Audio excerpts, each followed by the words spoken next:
नमस्कार दोस्तों, स्वागत है आपका सफरनामा क्लासेस ट्यूशन में। जैसा कि आप सभी को पता है, मैं पिछले 2 महीने से आपको करा रहा हूँ एसएससी एमटीएस की प्रीवियस ईयर के क्वेश्चन पेपर। इसमें मैंने 2022 की सभी शिफ्ट के करा दिए हैं और 2023 के आज की क्लास में कराऊंगा 1 सितंबर 2023 की सेकंड शिफ्ट का क्वेश्चन पेपर। तो चलिए जीएस का क्वेश्चन पेपर शुरू करते हैं। तो पहला क्वेश्चन है आपके लिए, निम्नलिखित में से कौन सा देश आईसीसी 2023 ओडीआई क्रिकेट विश्व कप की मेजबानी कर रहा है। तो 2023 का एक क्वेश्चन है, 2023 में एग्जाम हुआ था तो तभी हिसाब से पूछ। अब तो आपको पता होना चाहिए कि इंडिया में हुआ था, इंडिया हार भी गया था फाइनल में। तो इसका जो राइट आंसर है वो हो जाएगा ऑप्शन नंबर, यहाँ पे कौन सा दिया है, ये देखिए पहले वाला दिया, भारत। कहाँ, भारत में आयोजित हुआ था।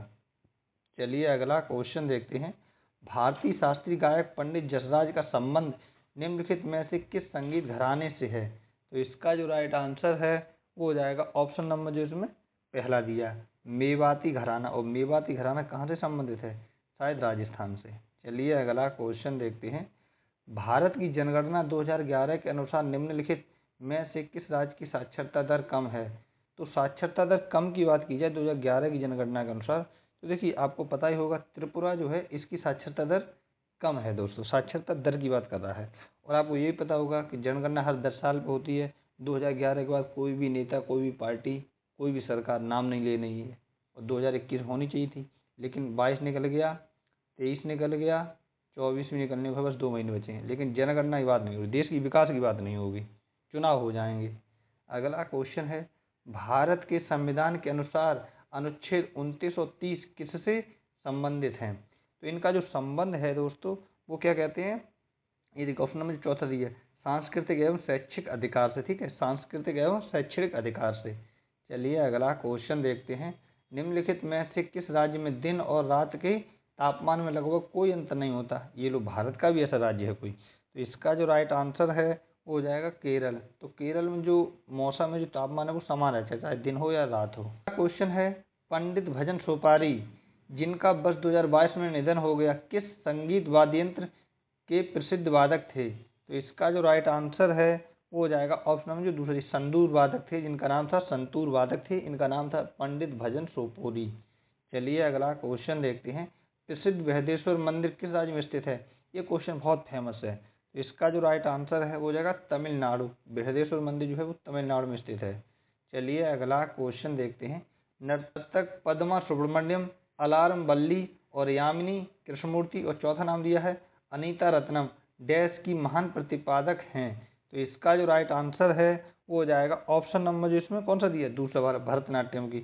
और दोस्तों इनमें से जो 2 नाम है, ये देखिए पद्मा सुब्रमण्यम और ये यामिनी कृष्णमूर्ति, इनको 2024 में पद्म भूषण भी मिला गया है। चलिए अगला क्वेश्चन देखते हैं। भारत के संविधान के अनुच्छेद 129 के बारे में निम्नलिखित में से कौन सा कथन सही है। तो इसका जो राइट आंसर है वो हो जाएगा ऑप्शन नंबर जो यहाँ पे दूसरा दिया, ये देखिए, ये सर्वोच्च न्यायालय को अभिलेख न्यायालय होने का प्रावधान करता है। ठीक है, तो सर्वोच्च न्यायालय है, ये अभिलेख न्यायालय भी होगा। चलिए अगला क्वेश्चन देखते हैं। निम्नलिखित में से कौन सा सरकारी बजट में पूंजीगत प्राप्ति यानी कि कैपिटल रिसिप्ट का एक उदाहरण है। तो इसका जो आंसर है वो हो जाएगा ऑप्शन नंबर जो दूसरा दिया है, सरकारी बंद पत्र की बिक्री। ठीक है, चलिए अगला क्वेश्चन देखते हैं। वसुंधरा दोरास्वामी को किस नृत्य शैली के लिए वर्ष 2019 का संगीत नाटक अकादमी पुरस्कार मिला। तो इसका जो राइट आंसर है वो हो जाएगा, ये देखिए, भरतनाट्यम के लिए। भरतनाट्यम जो है वो तमिलनाडु का लोक नृत्य है। चलिए अगला क्वेश्चन देखते हैं, खाली जगह पहले ही छोड़ दी है। का नुआखाई त्योहार गणेश चतुर्थी के अगले दिन भाद्रव अगस्त यानी कि सितंबर, अगस्त सितंबर, भाद्रव यानी कि अगस्त सितंबर के चंद्र पखवाड़े की पंचमी तिथि यानी कि 5वें दिन को मनाया जाता है। तो इसका जो राइट आंसर है वो हो जाएगा उड़ीसा। तो यहाँ उड़ीसा लिखा जाएगा, उड़ीसा का नुआखाई। चलिए अगला क्वेश्चन देखते हैं। रॉबर्ट हुक ने कोशिका शब्द का प्रयोग किस वर्ष किया था। तो इसका जो राइट आंसर है वो हो जाएगा 1665। कब किया था, 1665 ईस्वी में। चलिए अगला क्वेश्चन देखते हैं। निम्नलिखित में से red earth and pouring rain A novel पुस्तक के लेखक हैं। तो इसका जो राइट आंसर है वो हो जाएगा ऑप्शन नंबर जो तीसरा दिया है, विक्रम चंद्रा। कौन है, Vikram Chandra is the right answer. चलिए अगला क्वेश्चन देखते हैं। अप्रैल 2023 में तमिलनाडु ने निम्नलिखित में से किस पर प्रतिबंध लगाने वाला एक विधेयक पारित किया? तो इसका जो राइट आंसर है वो हो जाएगा ऑप्शन तीसरा दिया, ऑनलाइन जुआ, और ये बहुत अच्छा कार्य हुआ था। चलिए अगला क्वेश्चन देखते हैं। निम्नलिखित में से सचिन तेंदुलकर की आत्मकथा कौन सी है? तो ये आपको पता ही होगा, जो सचिन तेंदुलकर की आत्मकथा है उसका नाम है दोस्तों, जो ऑप्शन में दूसरा दिया, ये देखिए, प्लेइंग इट माई वे, ये सचिन की है, और अनब्रेकेबल ये मैरी कॉम की है, और माई मैनी टिप्स विद गॉड ये मुझे पता नहीं है, और ये आई एम नॉट ए मसीहा ये सोनू सूद की है। चलिए अगला क्वेश्चन देखते हैं। निम्नलिखित में से कौन अंतरण अर्धांगिनियों को सर्वोत्तम रूप से प्रभावित करता है? तो इसका जो राइट आंसर है वो हो जाएगा ऑप्शन नंबर जो यहाँ पे चौथा दिया है, इसका नाम है दोस्तों, बड़ा सा है, बिना किसी संगत वस्तुओं या सेवाओं के उत्पादन के सरकार द्वारा व्यक्तियों को किया गया भुगतान, ये कहलाता है दोस्तों अदायगियों को। ठीक है, चलिए अगला क्वेश्चन देखते हैं।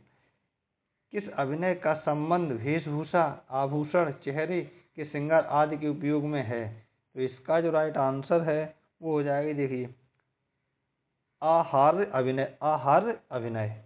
चलिए अगला क्वेश्चन देखते हैं। बंगाल के निम्नलिखित स्वतंत्रता सेनानी वकीलों में से किसे देशबंधु के नाम से भी जाना जाता है? तो इसका जो राइट आंसर है वो हो जाएगा चित्तरंजन दास जी को। किसे? चित्तरंजन दास जी को। चलिए अगला क्वेश्चन देखते हैं। निम्नलिखित में से कौन सा दैनिक वायुमंडलीय मौसम परिवर्तन से संबंधित है? तो इसका जो राइट आंसर है वो हो जाएगा क्षोभ मंडल। जो क्षोभ मंडल है वो दैनिक मतलब रोज जो मौसम परिवर्तन होता है वो क्षोभ मंडल की वजह से ही होता है। चलिए अगला क्वेश्चन देखते हैं। शुद्ध गतिक श्यानता की गॉस इकाई क्या है?